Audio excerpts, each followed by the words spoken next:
Students, आज का हमारा डिस्कशन का टॉपिक है essentials of a valid contract, यानी कि एक वैध अनुबंध के लिए कौन कौन सी आवश्यकताएं हो सकती है जिसकी वजह से हम कह सकते हैं कि वह एक वैध अनुबंध है। तो जब हम इसकी स्टडी करते हैं तो दो बातें यहाँ पर इम्पॉर्टेंट होती हैं। एक तो हमें स्टडी करना होता है section 2H of Indian contract act और दूसरा आता है section 10 of Indian contract act. अब सेक्शन 2H के बारे में मैं आपको ऑलरेडी बता चुकी हूँ। सेक्शन 2H क्या कहता है कि an agreement enforceable by law is a contract, एक ठहराव जो कि राजनियम द्वारा प्रवर्तनीय है कॉन्ट्रैक्ट कहलाता है। दूसरा आता है यहाँ पर सेक्शन 10। सेक्शन 10 क्या कहता है कि all agreements are contract if they are made by the free consent of parties competent to contract for a lawful consideration and with a lawful object and are not hereby expressly declared to be void. तो जब हम ये दोनों ही sections देखते हैं, section 2H और section 10, तो उसमें यह बात इम्पॉर्टेंट देखने में आती है कि एक ठहराव अनुबंध में कैसे बदल सकता है। अब जैसे कि अग्रीमेंट के बारे में मैं आपको ऑलरेडी बता चुकी हूँ कि अग्रीमेंट जब प्रपोजल और एक्सेप्टेंस होता है, proposal plus acceptance is equal to agreement. तो कई तरह के प्रपोजल होते हैं, कई तरह के अग्रीमेंट हो सकते हैं, कई तरह के एक्सेप्टेंस हो सकते हैं। तो लेकिन ज़रूरी नहीं कि हर एक प्रपोजल और एक्सेप्टेंस जो अग्रीमेंट बना रहा है वह अग्रीमेंट कॉन्ट्रैक्ट भी हो। तो सबसे पहले इम्पॉर्टेंट चीज़ क्या चीज़ समझने की है कि प्रपोजल और एक्सेप्टेंस मिलकर के जो अग्रीमेंट बनाते हैं ज़रूरी नहीं है कि वह कॉन्ट्रैक्ट बने। कॉन्ट्रैक्ट बनाने के लिए इस अग्रीमेंट का लॉफुल होना बहुत ज़्यादा ज़रूरी है, तभी हम कह सकते हैं कि वह कॉन्ट्रैक्ट बन गया है या अनुबंध बन गया है। तो ठहराव क्योंकि कई तरह के हो सकते हैं, लेकिन इसके लिए कॉन्ट्रैक्ट बनने के लिए केवल ठहराव ही इम्पोर्टेंट नहीं है, बल्कि और भी बहुत सारी कंडीशंस हो सकती हैं जो कि हम कह सकते हैं कि वह कॉन्ट्रैक्ट बना रही हैं। तो ये सारे सेक्शन 10 के अकॉर्डिंग जो फीचर्स दिए हुए हैं वो हम 1 बाय 1 स्टडी करते हैं।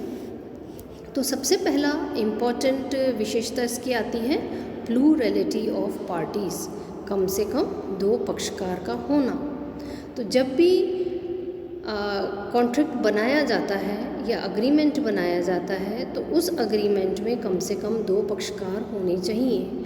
क्यों होने चाहिए? क्योंकि कोई भी एक व्यक्ति स्वयं से प्रस्ताव करके स्वयं स्वीकृति देके अगर अग्रीमेंट बनाता है तो अग्रीमेंट नहीं कहलाएगा या कॉन्ट्रैक्ट में भी कन्वर्ट नहीं होना, क्योंकि एक व्यक्ति दूसरे के सामने प्रस्ताव रखेगा, दूसरा उसकी एक्सेप्टेंस देगा, तभी हम कह सकते हैं कि यह एक अग्रीमेंट है। जैसे कोई भी व्यक्ति स्वयं से प्रश्न करके स्वयं को उत्तर नहीं दे सकता है या दे सकता है, लेकिन वो अग्रीमेंट में कन्वर्ट नहीं होगा। इसी तरह से जो इम्पॉर्टेंट चीज़ इसमें ये है कि हर एक अग्रीमेंट में या जब कॉन्ट्रैक्ट बनता है तो उसमें दो पार्टीज़ जो बनती हैं उनके नेम्स चेंज हो सकते हैं। जैसे कि in the case of contract one person may be called as proposer and the second may be promisor. In the case of contract of insurance, one party may be insurer and second is insured. Contract Act में offeree या promisee भी हम इसको बोल सकते हैं। तो अलग अलग नामों से इनको जाना जा सकता है। अगर हम एग्जाम्पल लें तो एक दुकानदार है और एक ए पर्सन है। ए पर्सन दुकान पे जाता है, बी दुकानदार है। ए बी को कहता है कि क्या मुझे एक ब्लू पेन मिलेगा? तो ये क्या हुआ? प्रपोजल। दुकानदार कहता है हाँ मेरे पास में ब्लू पेन है, तो ये क्या हुआ? एक्सेप्टेंस। प्रपोजल की एक्सेप्टेंस मिल गई। लेकिन यहाँ पर इम्पॉर्टेंट चीज़ हम क्या देख रहे हैं? Plurality of parties. इसका मतलब है कम से कम दो पक्षकार यहाँ पर होने चाहिए। तो एक पक्षकार कौन हुआ? जिसने कि प्रस्ताव रखा। दूसरा पक्षकार कौन है? जो कि स्वीकृति दे रहा है। तो it means at least 2 parties must be there in the formation of a contract. दूसरा आता है proposal and acceptance. It means ये दोनों मिलकर के क्या बना रहे हैं, अग्रीमेंट बना रहे हैं। जैसे कि an agreement comes into existence by acceptance of an offer. Therefore, for making an agreement, one party should make an offer to another party and the other should accept it. Such an acceptance must be absolute and unconditional.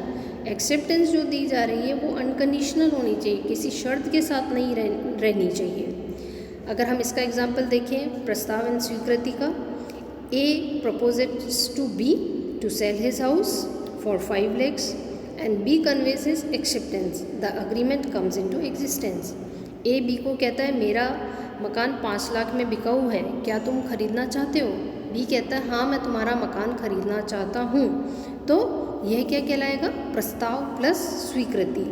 और जब प्रस्ताव और स्वीकृति है तो ये क्या कहलाएगा, अग्रीमेंट में कन्वर्ट हो जाएगा। इसी तरह और एग्जाम्पल देखते हैं हम। A proposes to sell his car for rupees 50,000 to B. B decides to buy but fails to communicate his acceptance to A.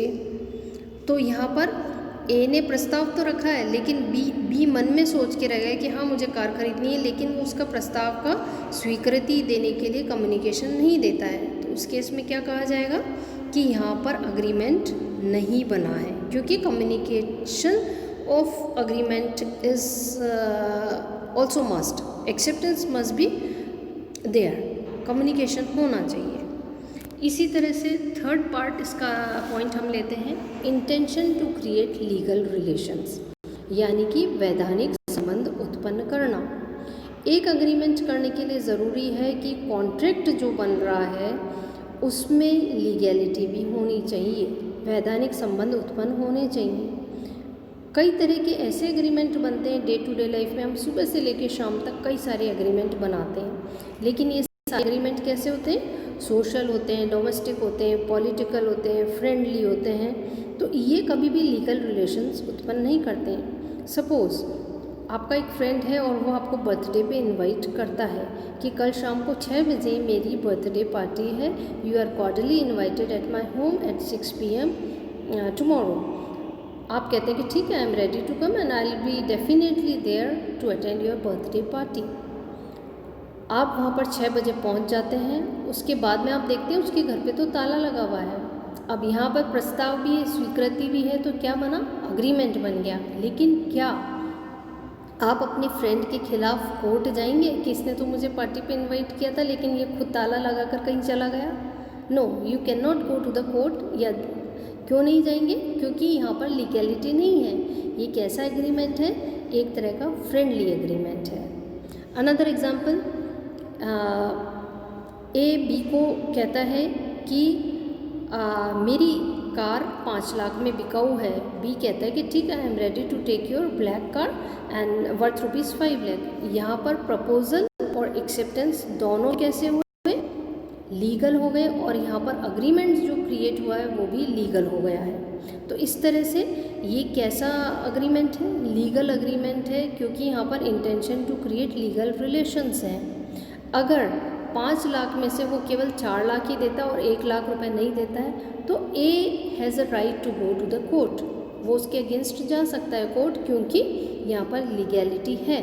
तो इस तरह से हम देख सकते हैं कि सेक्शन 10 के इम्पॉर्टेंट फीचर्स हो सकते हैं जो किसी भी अग्रीमेंट को कॉन्ट्रैक्ट में बदलने के लिए आवश्यक हैं। नेक्स्ट और फीचर्स हम अपने अगले लेक्चर में कंटिन्यू करेंगे।